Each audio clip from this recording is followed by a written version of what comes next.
Hi everyone, thank you for joining my session. Today, I'll be talking about how to secure your JavaScript applications. Before we get started, let me introduce myself. So I am Joshua Arvin Lat. I am the Chief Technology Officer of NewWorks Interactive Labs. I am also an AWS Machine Learning Hero, and recently, I am one of the 5 winners who were awarded the Digital Leader of the Year award. I'm also the author of the following books: Machine Learning with Amazon SageMaker Cookbook, Machine Learning Engineering on AWS, and then the third book, Building and Automating Penetration Testing Labs in the Cloud. So without further ado, let's begin. So there's going to be 3 parts in this talk. So for part 1, let's start by talking about the reality.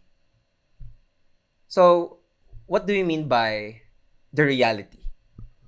So if we have been building JavaScript applications, whether it's in front end, in back end, using JavaScript for mobile applications, maybe you think that if you were an amazing developer or engineer, you would be able to automatically secure your applications. In real life, in real projects, that's not really the case. Why? Because once you get to work in an organization or in a team, there's that reality that organizations, especially right now, would definitely prioritize, as you can see in the screen, the short-term financial objectives, as well as the long-term financial objectives. At the same time, the overall goal is to make the clients and customers very happy.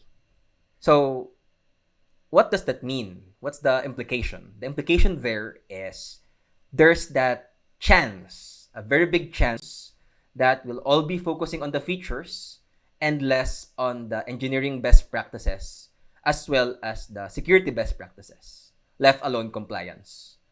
So in order for the team to be able to build systems really quickly, a lot of the other items that's in your pipeline, it's probably the security checks, that's probably the other compliance requirements, those will be deprioritized so that you'll be able to launch your product faster.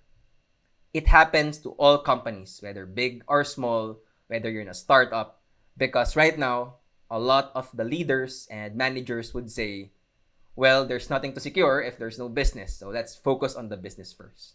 However, in reality, you need to take care of the security from day 0 or day 1.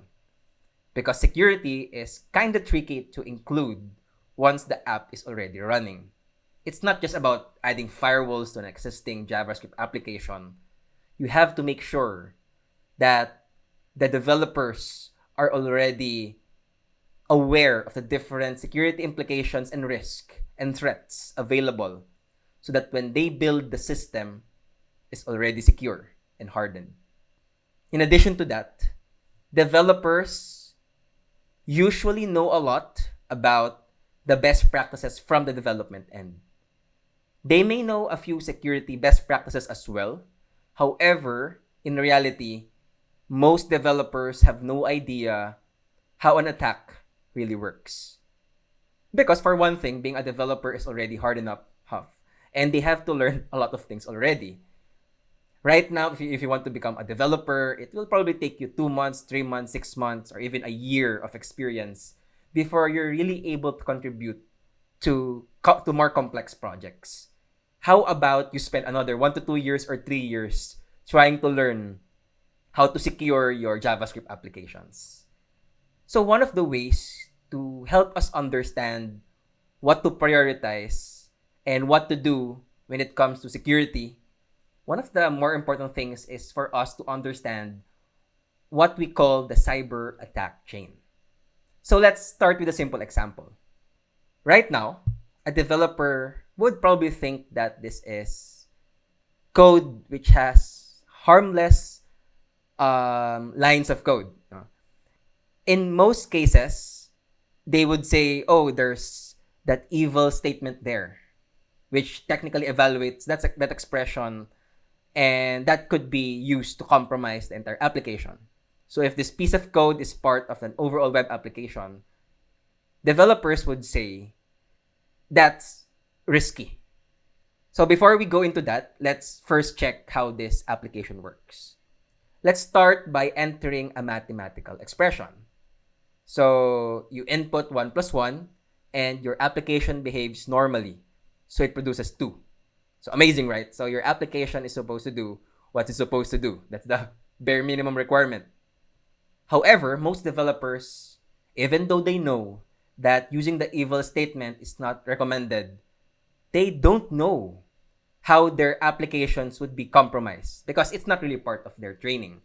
However, somebody who's just playing around and trying to input different things in your application, they could easily input something like this.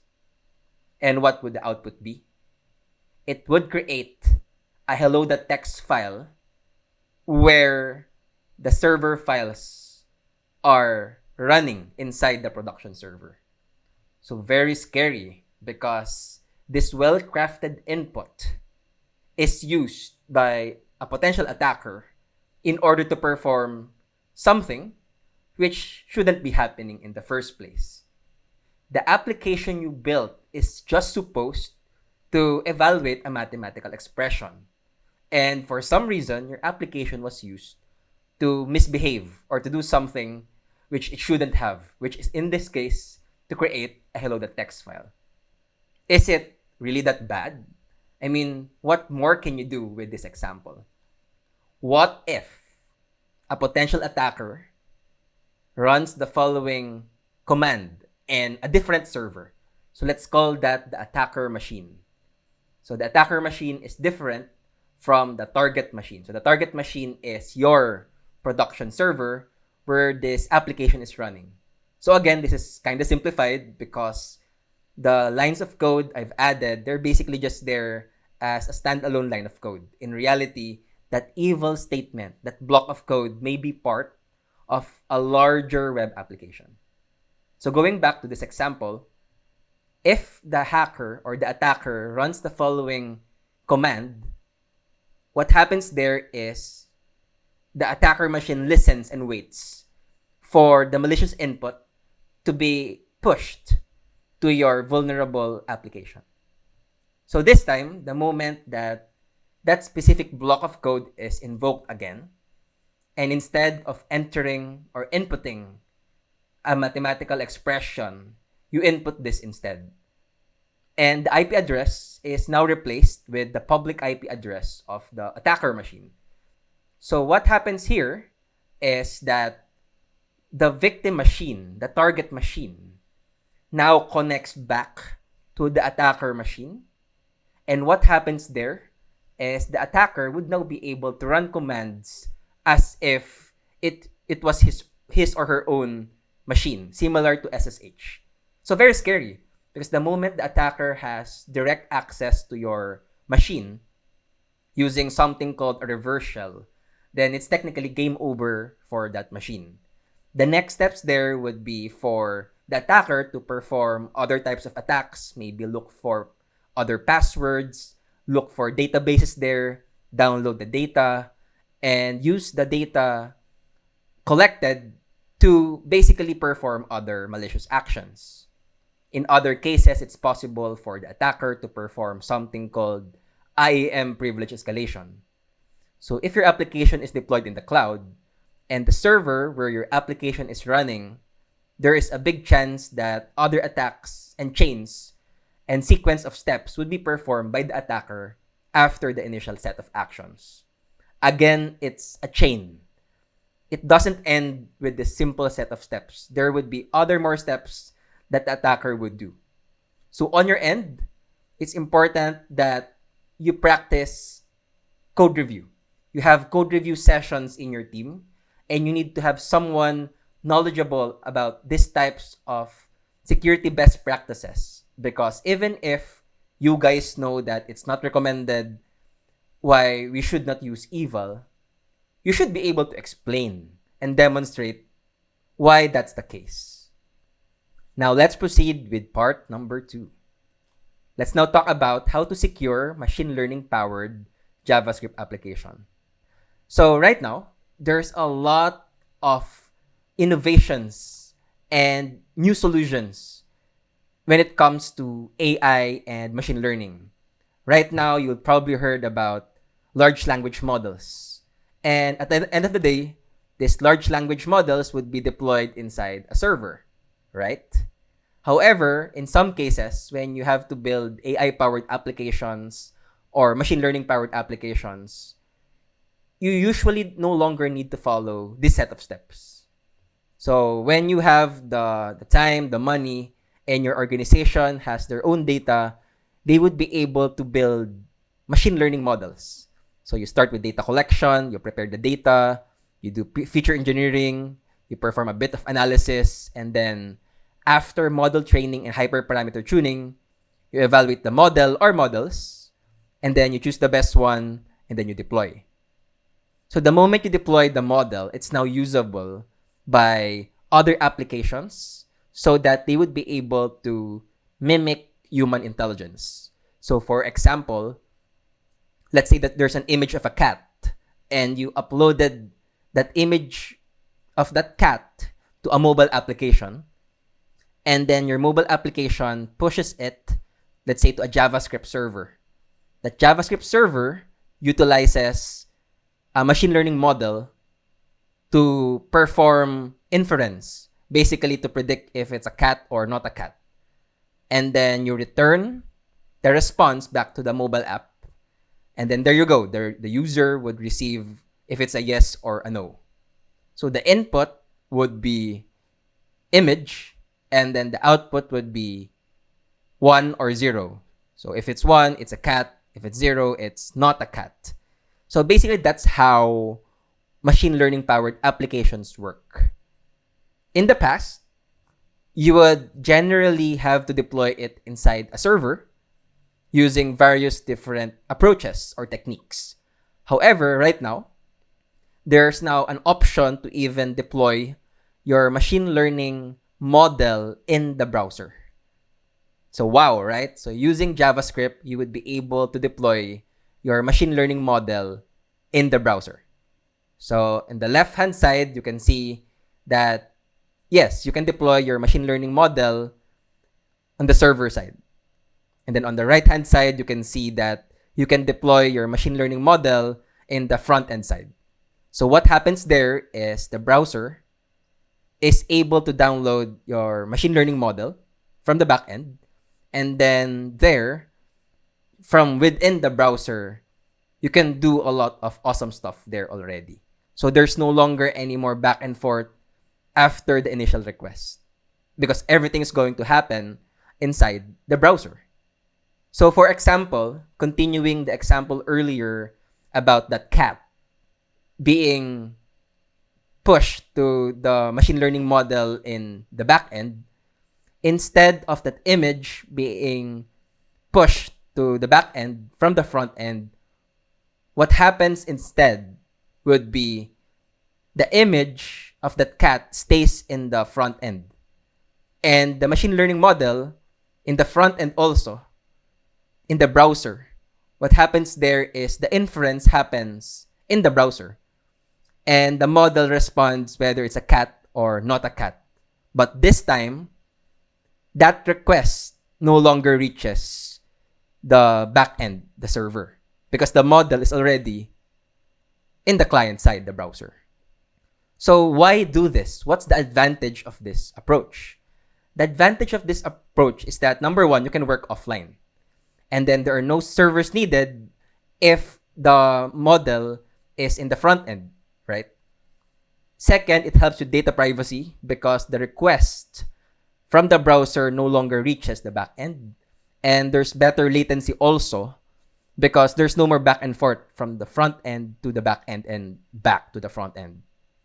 So in order for us to appreciate this further, it's basically your favorite libraries and frameworks in the front end combined with a specific machine learning library. And here, these are just a few examples on what you can use to perform this type of scenario. However, before you do that, there are several security considerations you have to research and think about before you have this type of architecture. Because for one thing, anything that is pushed to your browser can be downloaded by someone who knows how to do it. So let's say that you have a website and it's used by a lot of users. What if the machine learning model used and pushed to the browser for that browser side inference?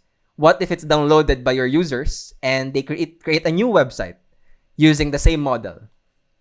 So again, in most cases, you would prefer the model being deployed in the backend. However, in some cases, if you're really okay with the security impact or risk, then that's fine as well. So if you're doing a demo, if you're not using data which is proprietary, if you're okay with your model being downloaded, or if you know how to further secure your model in the front end, then that's the time you deploy your model in a way that can easily be downloaded by the browser and perform this type of approach. Now let's proceed with part 3, the last part. In order for us to secure our JavaScript applications, again, in the previous examples, we focused more on the backend part, and in some cases, you focus more on the specific JavaScript implementation. But in order for us to fully secure our applications, we need to be fully aware of how to secure the libraries and library configurations as well, the framework configurations as well. What I mean by that is every time we use a library or a framework, we need to be well aware of the different vulnerabilities and risks involved with that specific framework. For example, if you accidentally forgot to enable production mode using a specific framework or library, what would be the impact? So again, in addition to having a good understanding of the different vulnerabilities for the language, it's important that we have a good idea on what risk and vulnerabilities are also possible when using these specific libraries and frameworks. At the same time, when using libraries, be very careful because there may be some malicious libraries as well, and you don't want your application to be compromised because there's some sort of backdoor in that library. So there are different tools available online, whether they're paid or free, and you can use that to further secure your JavaScript applications. Also, when it comes to vulnerability management, it's preferred for, number one, for your organization or for your team to utilize something like this. This is what they call an automated vulnerability management service or tool. So there are different tools available online. And the great thing about this is every time there are changes in a server or there are changes in a container image, this automated tool would automatically scan those servers or containers and provide this output. So this output is a list of the different risks and vulnerabilities involved in that system. So in addition to having that code review layer, whether that's manual or automated, you can also have this layer which makes use of an automated vulnerability management tool. In addition to that, when dealing with network infrastructure, where your JavaScript applications are hosted, it's important to practice this, network isolation. So with network isolation, even if some of your servers get compromised, hopefully not, if some of your servers get compromised, the other systems in the same network would be protected if there's network isolation in place. If you're able to properly design the subnets, if there's a private subnet here, if there's a public subnet here, then the damage can be limited only to a certain portion. So network isolation helps a lot because even if the attacker is able to fully compromise one machine, the other machines are not automatically compromised also. So my question for you guys is, how about IAM privilege escalation? So for one thing, how does this work? So the first set of steps may involve your JavaScript application compromised.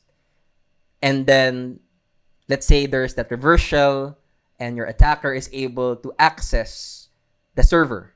It has the ability to run commands inside that server. Even if from a network standpoint, the attacker is not able to attack other servers because of network isolation, it is still possible for an attacker to utilize something which is called an IAM role. So this IAM role is attached to the server when it's deployed in a cloud environment. So this IAM role is called differently in Azure, GCP, and AWS. You can just think of it as a configuration which allows the scripts inside that server to run cloud computing actions or commands. So for example, this security IAM role allows the server or the scripts inside the server to create a new resource or even to modify or delete resources from within that instance. So the scary thing there is, what if that instance has an IAM role attached to it which allows any user to run a script inside it which deletes all the resources in that account. So no matter how secure the other applications are, the weakest link will be the weakest link. That will be the source of chaos from within that entire cloud account. So there are different ways to handle this, and there are different strategies to manage the risk and potential impact of that kind of attack. But one of the ways would be to restrict the IAM permissions. Never give too much power or permissions to a server. So in the past, you give permissions to a human. But right now, when you're deploying your applications in the cloud, you can either give permissions to a human or you might be able to give permissions to a machine resource, which is in this case a server. So limiting those permissions or maybe not giving any permission at all would help improve the security of your application. So again, securing JavaScript applications is not just about securing the code. It's also securing where your JavaScript applications are running. So how about denial of wallet attacks? When it comes to securing JavaScript applications, right now you also need to understand the architecture aspect.